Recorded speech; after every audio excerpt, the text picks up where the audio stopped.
Hello வணக்கம். இன்றைக்கி நம்ம சேனலில் என்ன பார்க்க போகிறோன்னா, முருங்கைக்கீரை குழம்பு எப்படி செய்யலாம் அப்படின்னு தான் பார்க்க போகிறோம். இந்த கீரையை நல்லா நம்ம சுத்தம் பண்ணி எடுத்துக்கணும். பூச்சி இல்லாத கீரையாக பார்த்து உருவி வச்சுக்கோங்க. இதில் காம்பெலாம் இருக்கக்கூடாது, அந்த அளவுக்கு நம்ம சுத்தமாக உருவி எடுத்துக்கணும். நான் இன்றைக்கி சின்ன வெங்காயம் தான் சேர்த்து செய்கிறேன். ஒரு கைப்பிடி அளவுக்கு சின்ன வெங்காயம் எடுத்திருக்கேன், ஒரு தக்காளி, ஒரு 10 பல் பூண்டு, இது போதும். வானலில் கொஞ்சமாக தண்ணி சேர்த்துக்கணும். தண்ணி நல்லா சூடானதுக்கப்புறம் அது கூடவே நம்ம பைத்தம்பருப்பு தான் சேர்க்குறோம். நீங்கள் துவரம்பருப்பு இருந்தால் கூட யூஸ் பண்ணிக்கலாம். ஆனால் பைத்தம்பருப்பில் செய்கிறப்ப இந்த குழம்பு ரொம்பவே டேஸ்ட்டாக இருக்கும். கட் பண்ணி வச்சுருக்கிற வெங்காயம் தக்காளியை நம்ம இது கூட சேர்த்துடணும். சேர்த்து நல்லா பருப்பு நல்லா வெந்து வரணும்.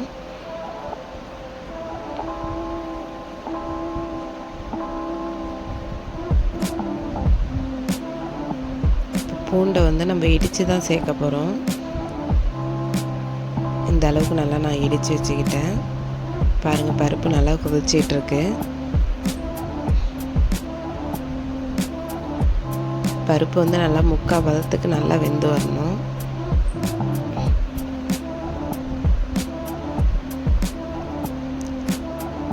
தேங்காய் நான் ஒரு அரை மூடி அளவுக்கு எடுத்திருக்கேன். அதை நல்லா அரைச்சி வச்சுக்கணும். பாருங்கள், பருப்பு நல்லா வெந்துடுச்சு. இந்த அளவுக்கு வெந்தால் போதும்.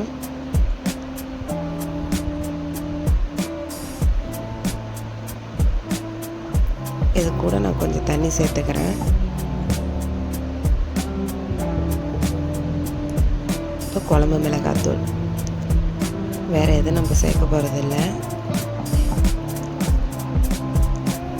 ஒரு 1.5 ஸ்பூன் அளவுக்கு வீட்டில் யூஸ் பண்ணுற நார்மல் குழம்பு மிளகாத்தூள் தான் சேர்த்துருக்கேன்.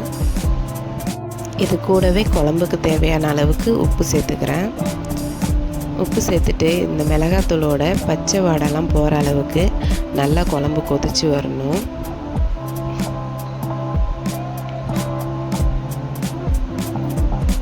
குழம்பு நல்லா கொதித்து வந்ததுக்கப்புறம் தான் நம்ம கீரை சேர்க்கணும். பாருங்கள், நல்லா கொதிக்குது.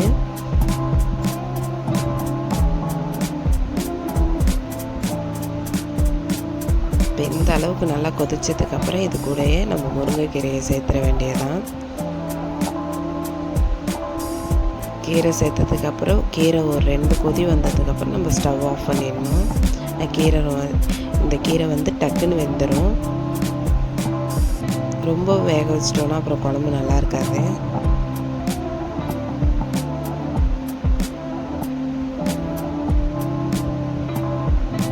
பாருங்கள், நல்லா இந்த அளவுக்கு கொதிச்சிருச்சு. இப்போ இது கூட நம்ம தேங்காய் அரைச்சி வச்சிருந்தோம் இல்லையா, அந்த தேங்காய் சேர்த்துக்கணும்.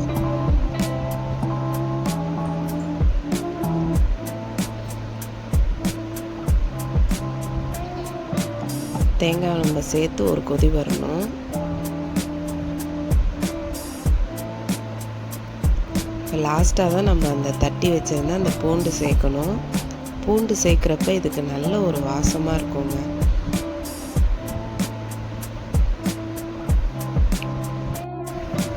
பூண்டு சேர்த்துட்டு குழம்பு நல்லா கொதிச்சு வரணும். நல்லா ஒரு கொதி வரணும். இதை பாருங்கள், சூப்பராக ஜம்முன்னு ரெடி ஆகிடுச்சு. கீரைலாம் நல்லா வெந்துடுச்சு. அவ்வளோதாங்க, சூப்பரான கீரை குழம்பு ரெடி ஆகிடுச்சு. இது சாதத்தோடு சேர்த்து சாப்பிட்றப்ப அவ்வளோ டேஸ்ட்டாக இருக்கும். இப்போ தாளிக்கிறது என்னன்னு பார்த்துடலாம். 1 ஸ்பூன் எண்ணெய், அது கூட கொஞ்சம் கடுகு,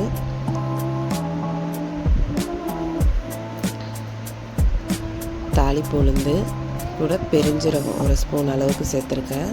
நீங்கள் தேங்காய் கூட அரைச்சி கூட சேர்த்துக்கலாம். இதாங்க இதுக்கு தாளிப்பு. பாருங்கள், நம்ம அடுப்பை ஆஃப் பண்ணிட்டு தான் இதை சேர்க்குறேன்.